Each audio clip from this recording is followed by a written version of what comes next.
আপনি 1971 সালের 25শে মার্চের সেই উত্তাল সময়টায় চট্টগ্রামে ছিলেন, ক্যাপ্টেন হিসেবে দায়িত্বরত ছিলেন, মেজর জিয়াউর রহমানের একদম ঘনিষ্ঠ সহচর হিসেবে আপনি তার সাথে ছিলেন।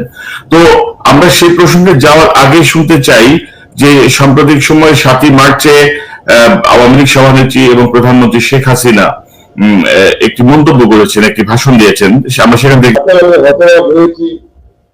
নিশ্চিত হয়েছি এবং আশ্চর্য হয়নি। সশস্ত্র বাহিনীর যে সমস্ত অফিসার অন্যান্য পদবীর সৈন্যরা নিজের জীবনের কথা চিন্তা না করে, পরিবারের কথা চিন্তা না করে, সবাইকে বিপদের মুখে রেখে যুদ্ধে অংশগ্রহণ করে বীরত্বের সাথে যুদ্ধ করেছে। অনেকে মৃত্যুবরণ করেছে। সৌভাগ্য হল আমরা জীবিত স্বাধীন বাংলাদেশের নাগরিক হিসাবে এখনো বেঁচে আছি। বিশেষ করে যারা সশস্ত্র যুদ্ধে অংশগ্রহণ করেছে, রিফিউজি ক্যাম্পে ছিল না।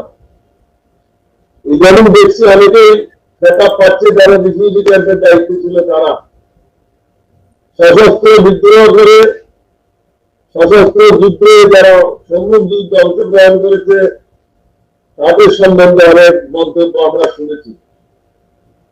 এটা খুবই দুঃখজনক। আমি অনুরোধ করবো, লাঠিসোঁটা নিয়ে কখনো কোনো দেশ স্বাধীন হয় নাই। সশস্ত্র বাহিনীর যে সমস্ত সদস্যরা নিজের জীবনের ঝুঁকি নিয়ে যুদ্ধে অংশগ্রহণ করে বাংলাদেশকে স্বাধীন করেছে, তাদেরকে সম্মান করে কথা বলা উচিত। 25, 26, 27 তারিখ সম্বন্ধে বক্তব্য এসেছে। আমরা কি করেছি এই দিনগুলিতে সে তথ্যগুলি আমি দিতে চাই, কারণ এই তথ্যগুলি বিকৃত করা হয়েছে। প্রধানমন্ত্রী বলেছেন তাকে মুক্তিযুদ্ধরা বলেছে। এই মুক্তিযুদ্ধরা কি রিফিউজি ক্যাম্পের মুক্তিযুদ্ধ ছিল, না আমাদের নেতৃত্বে যুদ্ধ করে মুক্তিযুদ্ধ হয়েছে, সে সম্বন্ধে আমি অবগত নই। এই ধরনের বক্তব্য দিয়ে প্রধানমন্ত্রীকে বিতর্কিত করার চেষ্টা করেছে। যেটা তারা পরামর্শ দিয়েছে, প্রধানমন্ত্রীর ক্ষতি করার জন্য পরামর্শগুলি দিয়েছে। 25 তারিখ সকালে আমি যখন প্যারাগ্রাউন্ডে যাই, আশ্চর্য মাঠে কেউ ছিল না। ওয়াটার কাটে আসলাম, এসে ওয়াটার কাটার যারা দায়িত্ব ছিল তাদেরকে জিজ্ঞাসা করলাম, সকালে ফিজিক্যাল ট্রেনিং হওয়ার কথা, পুরো ব্যাটালিয়ন এখানে একত্রিত থাকার কথা, অধিনায়ক, সহ অধিনায়ক জিয়াউর রহমান এবং অন্যান্য উপস্থিতি অবশ্যই আশা করা হয়েছিল। এখন তারা বলল যে সবাই 16 ক্রসিংয়ের উপরে যে ট্রেনটা আছে ওই ট্রেনটা সরানোর জন্য গ্রাউন্ডের থেকে তারা ওই জায়গার উদ্দেশ্যে রওনা হয়েছে। জি, আপনি আমাকে একটু স্পেসিফিক বলেন যে 25 তারিখে আসলে কি হয়েছিল, কি গণহত্যা, কি গুলি, কি সেটাই বলে যাচ্ছি। জি, 25 তারিখ অষ্টম বেঙ্গলের সকল পদের সদস্যরা ট্রেনটা সরানোর জন্য কাজে নিয়োজিত ছিল। ওখানে অধিনায়ক পাঞ্জাবি লেফটেন্যান্ট কর্নেল আব্দুল রশিদ গঞ্জুয়া সহ উপস্থিত ছিলেন। অন্যান্য পাঞ্জাবি অফিসাররা 3 জন তারা উপস্থিত ছিল।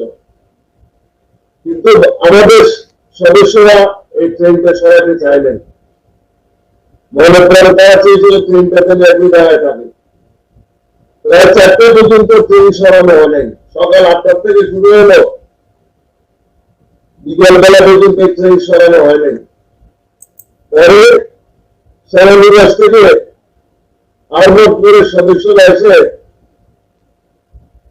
তারা এই ট্রেনটা সরানোর জন্য ব্যবস্থা গ্রহণ করে এবং ট্রেনটা চলে যায়। এতে ছিল 25 তারিখ সারাদিন আমাদের কর্মকাণ্ড। অষ্টম বেঙ্গল রেজিমেন্ট বা জিয়া রহমানকে অন্য কোনো কাজে বা আমাদেরকে কাকেও অন্য কোনো কাজে পাঠানো হয় নাই। চট্টগ্রামে 4 জন নিয়োগ হয়েছিল, সেটা হলো মার্চ মাসের 2 তারিখ। 20 পুলিশ রেজিমেন্টের সদস্যরা বাঙালিদের নিহত করেছিল, হত্যা করেছিল। কিন্তু অষ্টম বেঙ্গল রেজিমেন্ট বা জিয়া রহমান আমরা যারা ছিলাম, আমরা কোনো জায়গায় বিরোধী ছিলাম না। 25 তারিখ রাত্রে আমি সর্বপ্রথম বিদ্রোহ করি।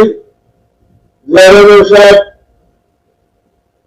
উনি আসলেন, উনি সব জায়গা খালাস করার জন্য উনাকে পাঠানো হচ্ছিল। এখনো পর্যন্ত সিদ্ধান্ত ছিল যে আমরা বিদ্রোহ করব। ইতিপূর্বে আমরা বঙ্গবন্ধুকে 2 বার বলেছিলাম আমরা বিদ্রোহ করতে চাই, বঙ্গবন্ধু অনুমতি দেয় নাই। সুতরাং এখনো পর্যন্ত যে বিদ্রোহ করবো তার কোনো পরিকল্পনা ছিল না। যখন আমি বিদ্রোহ করে পাকিস্তান সেনাবাহিনীর সদস্য তাদেরকে গ্রেফতার করলাম, জিয়া রহমান সাহেবকে সংবাদ দিলাম, তিনি ফিরে আসলেন। আমি সংক্ষেপে বলে যাচ্ছি, একাধিকবার এটার উপরে বক্তব্য হয়েছে। জিয়া রহমান ফিরে আসলেন, তার সাথে ছিল মেডির 11 জন সদস্য। তিনি তাদেরকে গ্রেফতার করলেন এবং সকলের সামনে হাত উঁচু করে বললেন, এই মুহূর্ত থেকে আমরা পাকিস্তানের বিরুদ্ধে বিদ্রোহ ঘোষণা করছি। বাংলাদেশ স্বাধীন হওয়া পর্যন্ত আমাদের যুদ্ধ অব্যাহত থাকবে এবং আমরা যুদ্ধ চালাই যাব। সকলকে নিজের জীবন বাজি রেখে এই যুদ্ধে অংশগ্রহণ করার জন্য তিনি আহ্বান করেন। অতঃপর রাত্রে 12টার পরে আমরা চট্টগ্রাম শহর থেকে বেরিয়ে চট্টগ্রাম শহরের উপকূলে বোয়ালখালী নামক স্থানে করলডাঙ্গা পাহাড়ে অবস্থান গ্রহণ করি। অবস্থান গ্রহণ করার পর জিয়া রহমান সবাইকে বললেন, আপনারা উজু করে আসেন। সবাই উজু করে আসলো এবং তিনি সবাইকে শপথ বাক্য পাঠ করালেন। সে শপথটা ছিল, আমি নিজের জীবনের বাজি রেখে নিজের জীবন দিয়ে এই যুদ্ধে অংশগ্রহণ করব, বাংলাদেশকে স্বাধীন করব এবং বাংলাদেশের যে সরকার গঠিত হবে সেই সরকারের প্রতি অনুগত থাকবো। 26 তারিখ সারাদিন আমরা করলডাঙ্গা পাহাড়ে ছিলাম এবং অষ্টম বেঙ্গল রেজিমেন্টকে 6 ভাগে বিভক্ত করা হলো। তৎকালীন মেজর সভাপতির নেতৃত্বে একদল চট্টগ্রাম বন্দরের দায়িত্ব দেওয়া হলো। ক্যাপ্টেন হারুন আহমদ, যিনি বিডিআর এর সদস্য ছিলেন তৎকালীন, তাকে চট্টগ্রাম কোর্ট বিল্ডিং এর দায়িত্ব দেওয়া হলো। লেফটেন্যান্ট শামসুল মুবিনকে মেডিকেল কলেজ এলাকার দায়িত্ব দেওয়া হলো। ক্যাপ্টেন খালিদুজ্জামানকে চকবাজার এলাকার দায়িত্ব দেওয়া হলো। ক্যাপ্টেন সাদেককে দায়িত্ব দেওয়া হলো মিরসরাইতে। মিরসরাইতে তার দায়িত্ব ছিল কুমিল্লা থেকে যদি কোনো সেনাবাহিনীর সদস্য আছে তাদেরকে যেন শহরে ঢুকতে দেওয়া না হয়। এতটাকে বিভক্ত করার উদ্দেশ্য ছিল পাকিস্তান সেনাবাহিনীর সদস্যরা যেন একসাথে এক জায়গায় এসে আমাদের উপর আক্রমণ করতে না পারে। সেই উদ্দেশ্যে, সেই লক্ষ্যে শহরকে বিভক্ত করে সমগ্র চট্টগ্রাম শহরে আমরা যুদ্ধ শুরু করি। এটা হলো 27 তারিখ সারাদিন। 26 তারিখ সন্ধ্যা থেকে সবাই শহরে ঢুকা শুরু করেছিল। 27 তারিখ সন্ধ্যায় জিয়া রহমান চট্টগ্রাম বেতার কেন্দ্রে আসেন এবং তিনি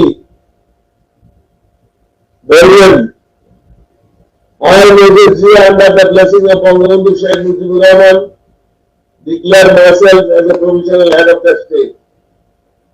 I urge all the foreign countries to give recognition and ask all the regiments, all the Bangla regiments, police, PDR, students, learners, people of all sphere to participate in the war. অর্থাৎ তিনি বিদেশিদেরকে আমাদের এই যুদ্ধকে recognition দেওয়ার জন্য আবেদন করলেন। BDR, police, Bengal regiment, ছাত্র, শ্রমিক, জনতা, সর্বস্তরের জনগণকে এই যুদ্ধে অংশগ্রহণ করার জন্য আহ্বান করলেন। মূলত তার আহ্বানটা ছিল জাতির জন্য একটি দিক নির্দেশনা। জাতি তখনও জানতো না কে কোথায় আছে এবং কি করতে হবে। আওয়ামী লীগের কোন সদস্যরা মাঠে ছিল না তখন। সুতরাং জিয়া রহমানের বিরুদ্ধে এরকম অপবাদ দিয়ে সশস্ত্র বাহিনীকে খাটো করাটা মোটেই যুক্তিযুক্ত নয়। কর্নেল অলি আহমেদ প্রধানমন্ত্রী বলছেন যে চট্টগ্রামে যারা মুক্তিযোদ্ধা তারা এই বিষয়টি জানেন, দেশে বিদেশে অনেক মুক্তিযোদ্ধা এই বিষয়টি জানেন, কিন্তু আপনার সঙ্গে আপনি সাক্ষী হিসেবে, যে ঘটনার প্রত্যক্ষদর্শী হিসেবে আপনি যা বললেন তা তো তার এই বক্তব্য থেকে অনেক দূরে। তো চট্টগ্রামে কি কোনো হত্যাকাণ্ডের ঘটনা ঘটেছিল যে যারা ব্যারিকেড দিয়েছিল?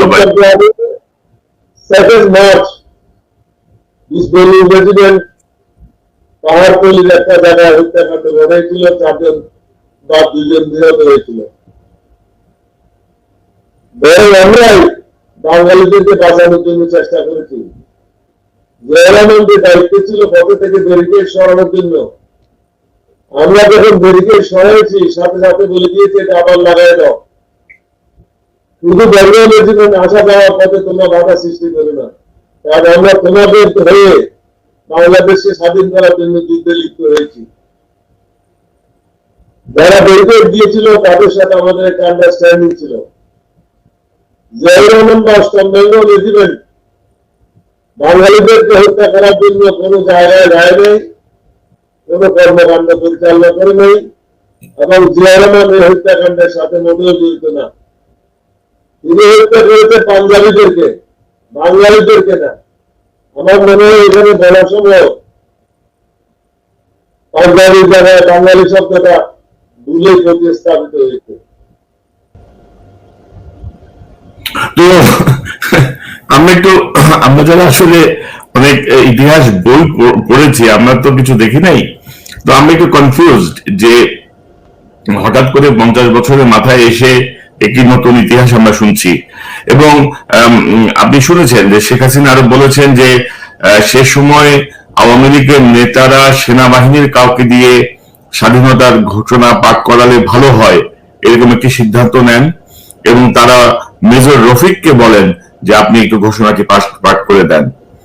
কিন্তু মেজর রফিক তখন অ্যাম্বুশ করে বসেছিলেন, তিনি শুনলে পাকিস্তানিরা এলাকা দখল নেবে, তখন জিয়াউর রহমানকে ধরে আনা হয় ঘোষণা পাঠের জন্য, কোট আনকোট। আমি তার বক্তব্য থেকে বললাম।